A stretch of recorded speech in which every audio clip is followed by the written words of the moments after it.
Fala galera, tudo bem? Sejam bem-vindos novamente ao nosso canal aqui no YouTube. Hoje num ambiente um pouco diferente aí do que vocês estão acostumados, vocês que nos assistem aí. E hoje nós vamos conversar sobre um assunto muito interessante, né? Nós vamos entender o porquê que quanto mais você emagrece, mais difícil fica para você perder peso. Você já parou para pensar nisso?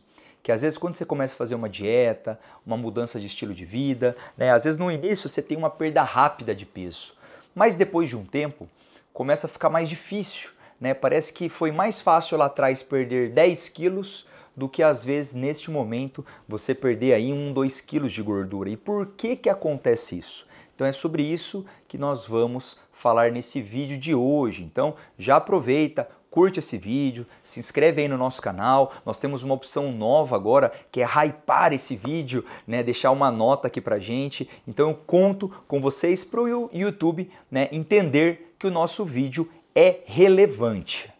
Então, gente, vamos começar, né? E pra gente começar a conversar sobre esse tema, por que fica cada vez mais difícil a gente emagrecer à medida que a gente, né, emagrece?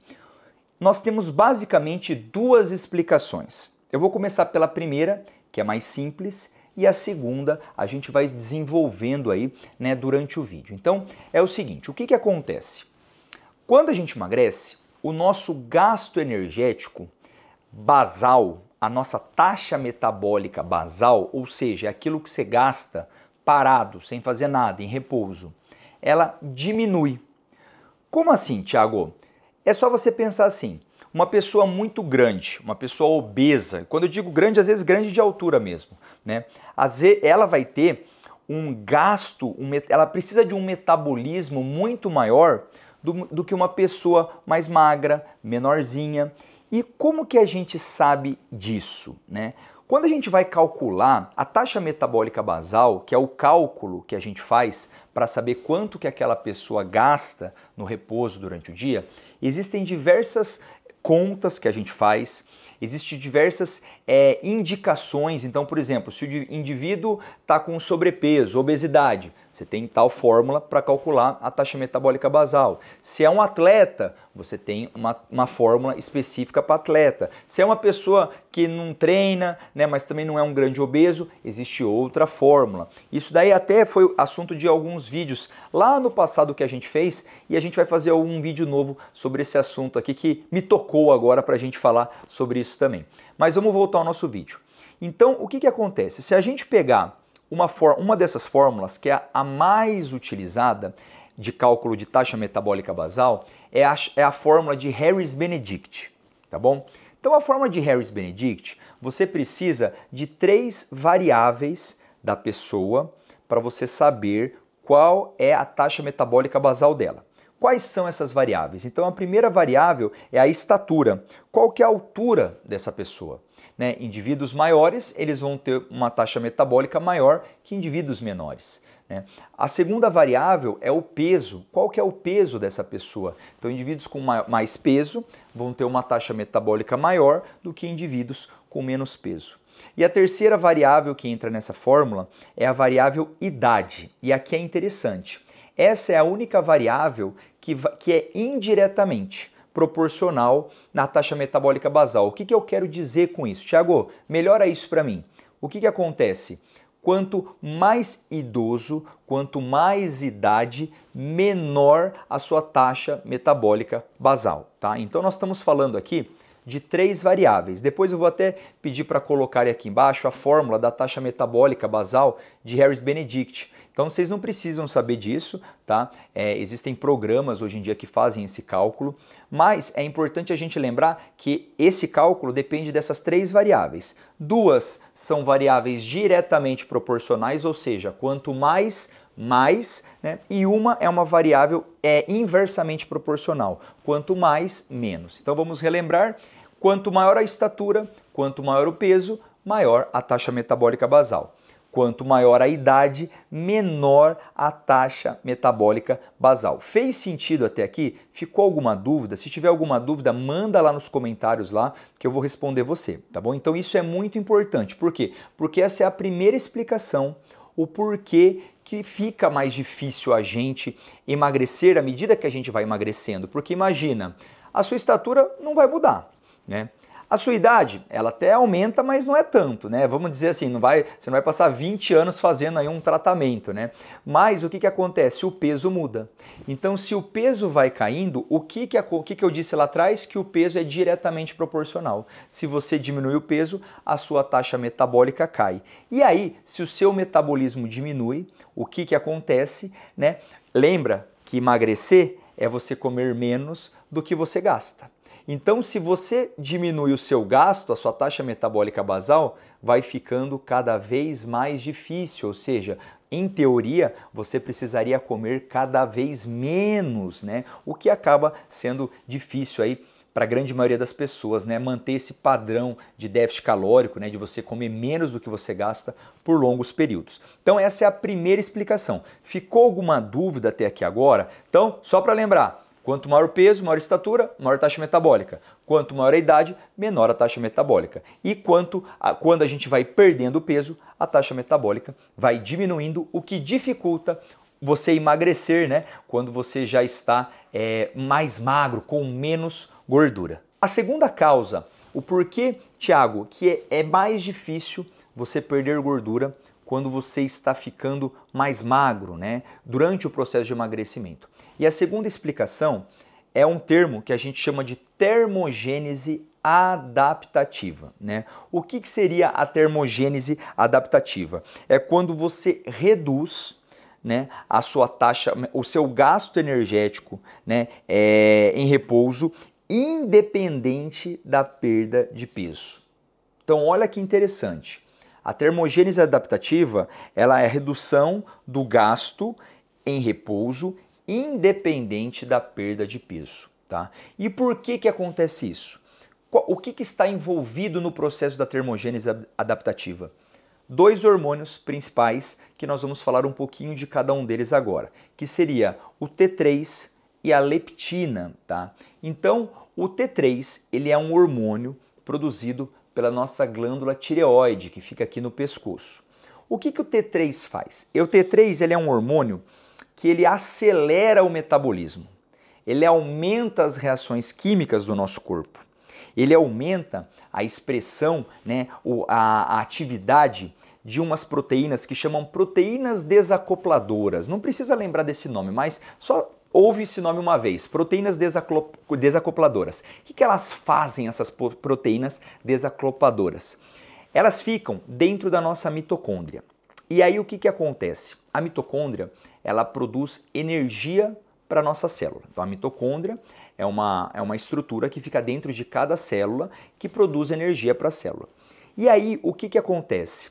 Quando você ativa, né, você estimula essas UCPs, as UCPs também estão dentro da mitocôndria. Só que o que elas fazem? Ao invés daquele alimento, daquele nutriente se transformar em energia para a célula, ela pega aquele nutriente, a glicose na maioria dos casos, e gera calor, né? Gera calor. E esse calor você perde, dissipa caloria, você perde caloria, né? Então você aumentaria o gasto energético. Fez sentido? Então, ó, T3, ele aumenta o nosso metabolismo. De que forma? Ele aumenta reações químicas, ele aumenta a atividade das UCPs, que são as proteínas desacopladoras que ficam dentro da mitocôndria, que aumentam o calor, elas produzem calor, por isso o nome termogênese. E além disso, eles ativam receptores que ficam na célula, receptores beta-adrenérgicos, né, lá na gordura. E aí o que acontece com esses receptores beta-adrenérgicos lá na gordura? Eles também aumentam termogênese, é um tecido imagina o seguinte, que isso queima a gordura, tá? Então o T3, ele é um hormônio do metabolismo. Você já viu, por exemplo, quando a pessoa fala assim, eu acho que eu engordei muito, eu tô com um problema na tireoide, né? Por quê? Porque a gente sabe que a tireoide, ela está envolvida com o nosso metabolismo, né? E o T3 é um dos principais hormônios envolvidos com isso, né? Então ele aumenta a reação química, ele aumenta a produção de calor, ele aumenta a termogênese no tecido adiposo, que é o tecido gorduroso. Então por todos esses fatores, né, o T3, ele é um hormônio importante. E olha o que acontece. quando você, né, emagrece, quando você perde peso, né, o T3 ele vai diminuindo, a sua produção de T3 vai diminuindo. E com isso você tem uma diminuição, né, uma redução na sua taxa metabólica basal, no seu metabolismo. Olha que interessante isso, gente. Ficou alguma dúvida em relação ao T3? Então esse é um dos principais hormônios que reduz durante o processo de emagrecimento, por isso que vai ficando cada vez mais difícil aí a pessoa perder peso. Outro hormônio importante é a leptina, tá?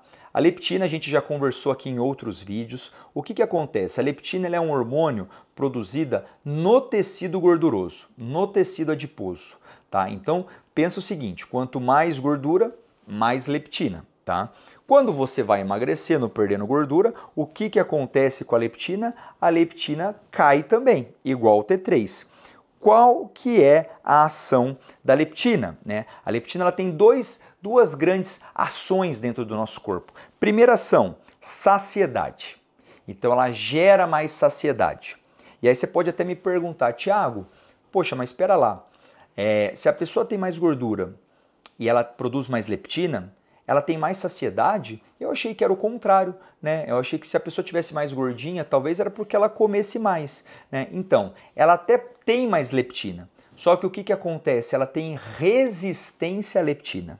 Então, o cérebro dela, mais especificamente na região do hipotálamo, ele não responde de maneira efetiva àquela leptina. Então, apesar de ela estar em níveis altos, o cérebro da pessoa com obesidade, ele não entende que ela está saciada. Então, é aquela pessoa, por exemplo, que ela almoça meio-dia, né, 2 horas da tarde, ela já está lá comendo uma coxinha com uma Coca-Cola.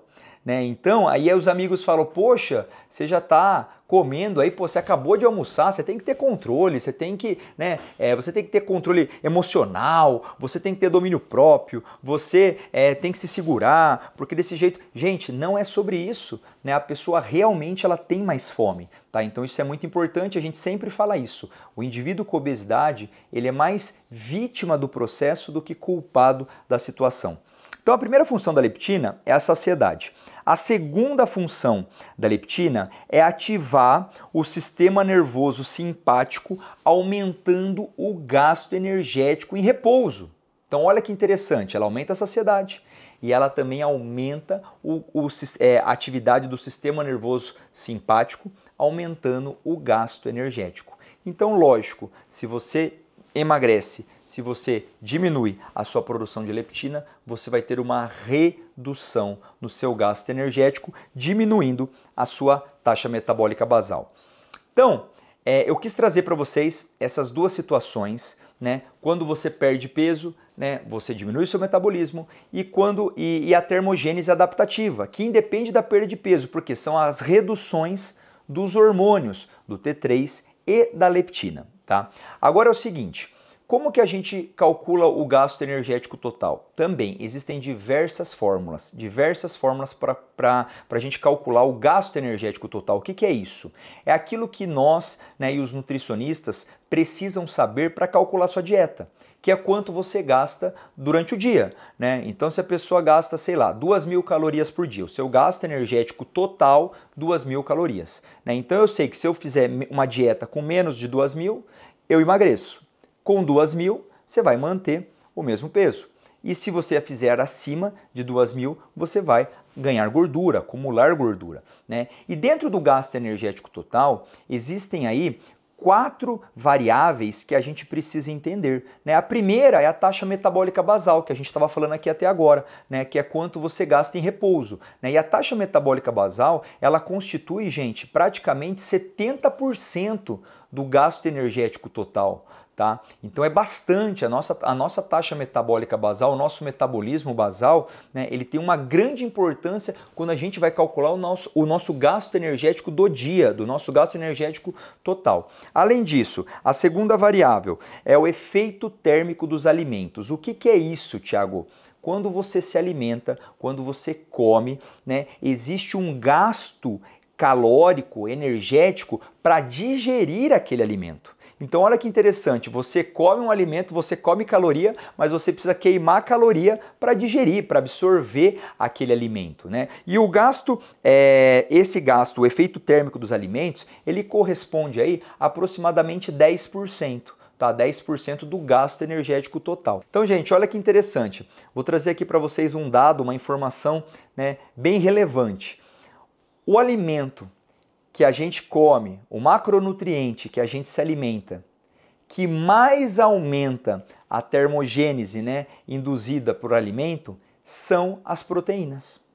Então, quando você come carne, frango, ovo, peixe, né, a proteína, ela demanda mais gasto para ser digerida. Então, por isso que esse é um dos motivos que a gente pede para os pacientes que estão emagrecendo aumentar o consumo de proteína, porque você vai ter um gasto maior comendo proteína do que você teria, né, digerindo a proteína, do que você teria digerindo, por exemplo, o carboidrato ou as gorduras. Olha que interessante essa informação. Além disso, então são 4 variáveis do gasto energético total. Já falamos da taxa metabólica basal, que representa 70%.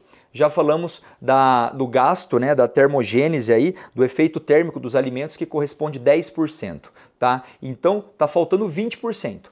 15% está relacionado com o NEAT. O que é o NEAT? O NEAT, que o pessoal chama, né? É a termogênese por atividade física que não exercício. Então o NEAT, ele é um gasto que você vai ter, né, para uma atividade que não é exercício. Você lembra que a gente já conversou bastante a diferença de exercício e atividade física?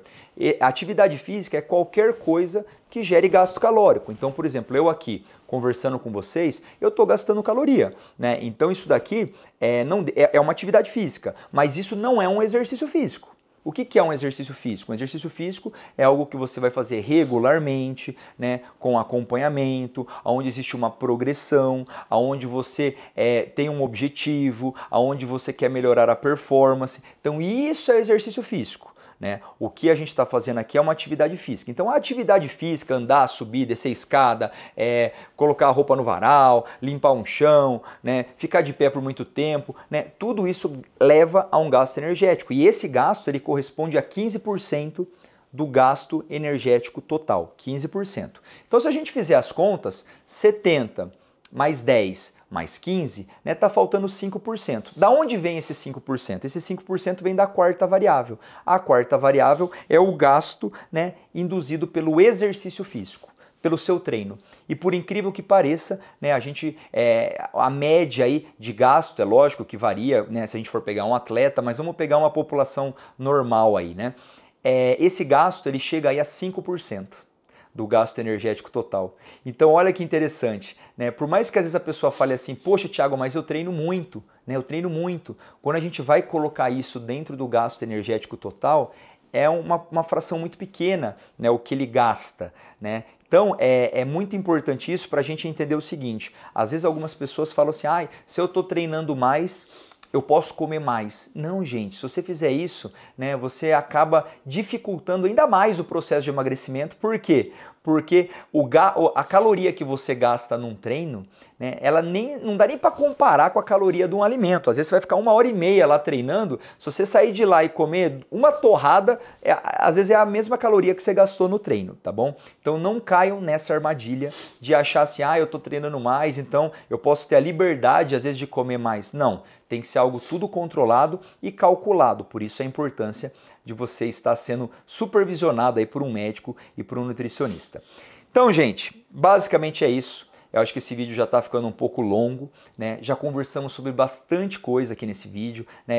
Espero que você tenha entendido o porquê que é tão difícil, né, você emagrecer quando você já emagreceu. Então você já está vindo de um processo, cada vez mais fica mais difícil. Lembra, diminui o peso, diminui o gasto energético, ou a taxa metabólica basal, né, e a termogênese adaptativa, que está relacionado com a redução do T3, do hormônio T3 e da leptina, tá bom? Fiquem com Deus, te espero no próximo vídeo, não esqueçam de curtir e hypar esse vídeo aqui. Um abraço, gente!